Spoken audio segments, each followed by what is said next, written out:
One thing we've been working on in the past few weeks at Higher Jiu-Jitsu is closed guard. And there are a few different principles that we're working on in closed guard. And a lot of them start from being on the ground and looking to come up. Now, this is the entire concept and the entire philosophy of Jiu-Jitsu, and that is to think about efficiency. And that's why we're going to put step by step, we're going to go through the process of using your bones in the right way in order to come up to sitting. So, we start on the ground, and we're here, okay? So, now that you're on the ground here, you want to feel the back of your head resting against the mats. You'd like to feel your shoulders resting against. And now you can open up your awareness and feel all of your body against the ground. You might be feeling a bit of your weight a bit heavier on one side or a bit heavier on the other side of your body. Just things to pay attention to. Now what you're going to do is start to bring up this 1 foot. Now I have to bring up 1 foot if I'm to bring my weight all the way to the other side. So if you think about, I'm going to start with my left foot. Let's all bring up, you can bring up your left foot now. You know, slide it and you're going to come up so that your knee is in standing. Now, this position here is absolutely critical for many reasons.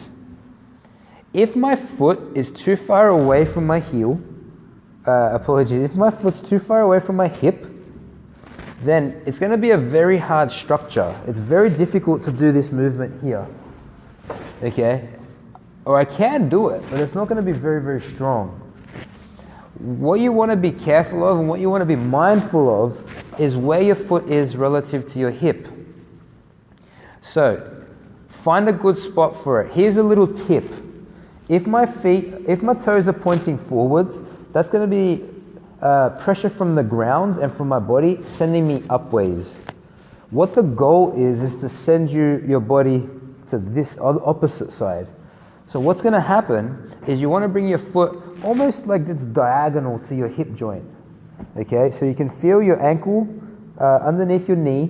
Your knee is in line with your hip joint. Now what's happening from here is you press into the ground and you start to feel your pelvis, okay, roll along the mat. You start to feel your spine, at your lumbar spine, your belly button starts to roll to the other side. You start to feel your rib cage come and roll along the mats towards facing the other side. Okay?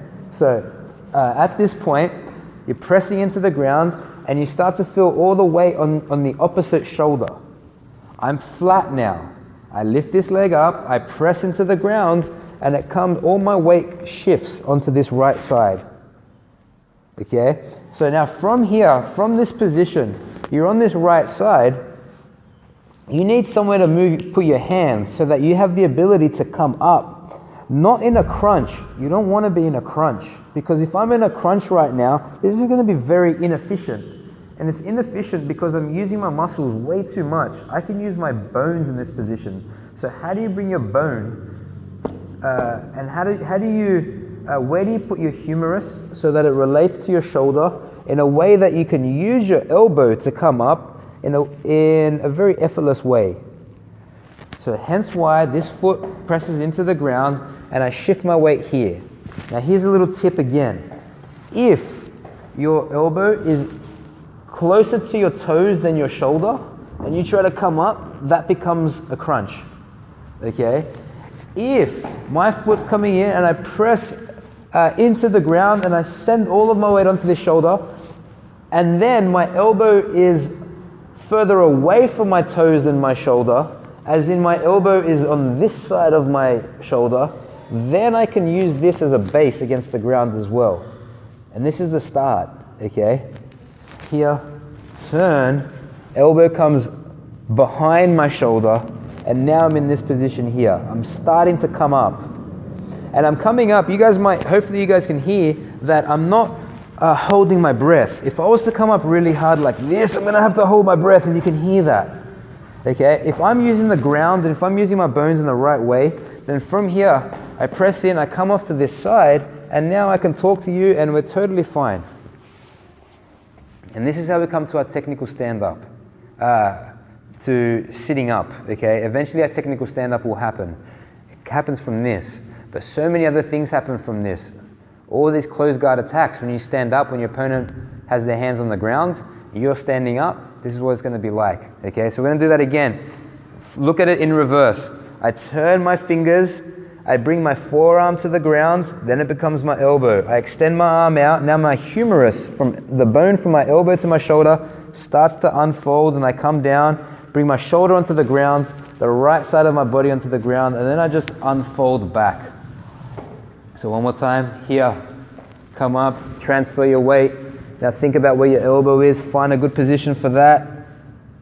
Use the good structure, forearm comes onto the ground, and hand. Cool? So if I want to bring it back, if I want to go fast, I'm here, and that's where I'm at. I'm here, and that's where I'm at as well.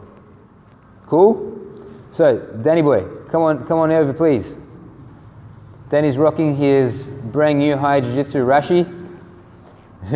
So, what's going to happen is now, Danny, let's see a good angle. This angle will be here. So now, Danny's in my closed guard. Okay? Now what I want to do from this closed guard is I want to bring Danny's hands on the ground. Let's just assume for the moment that I've been able to maybe extend my hips, pop his hands off, and now I've got him in this position here. Now what I want to do is I want to open up my legs. A big mistake that people make is keeping their legs crossed, and then it's very hard to use the ground, so you're going to have to come into a crunch again. So what I'm doing now is I'm bringing my foot down, but I'm definitely keeping my knees together. Okay, so it's almost like Danny can't really feel what's happening because there's still pressure here. There's no gap here.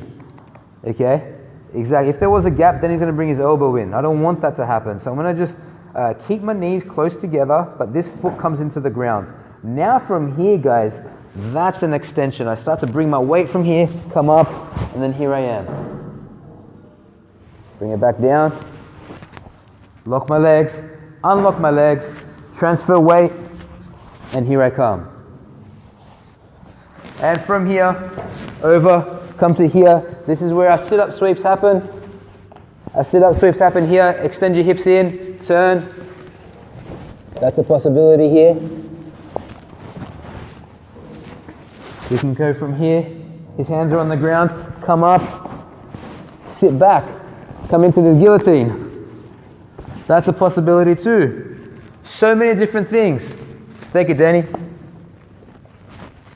And they all these things start with lying from the ground and coming up to sitting on your butt.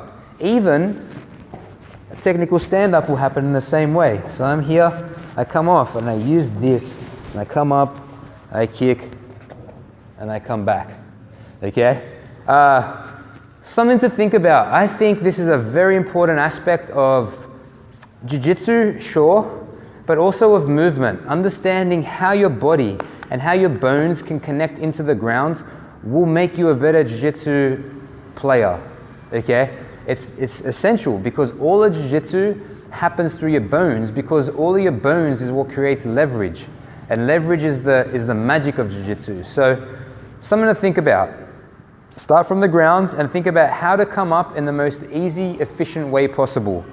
From that, transfer those skills over to jiu-jitsu. So for example, your closed guard, okay, and you can start working some attacks from there. Hope it helps, guys. Thank you so much.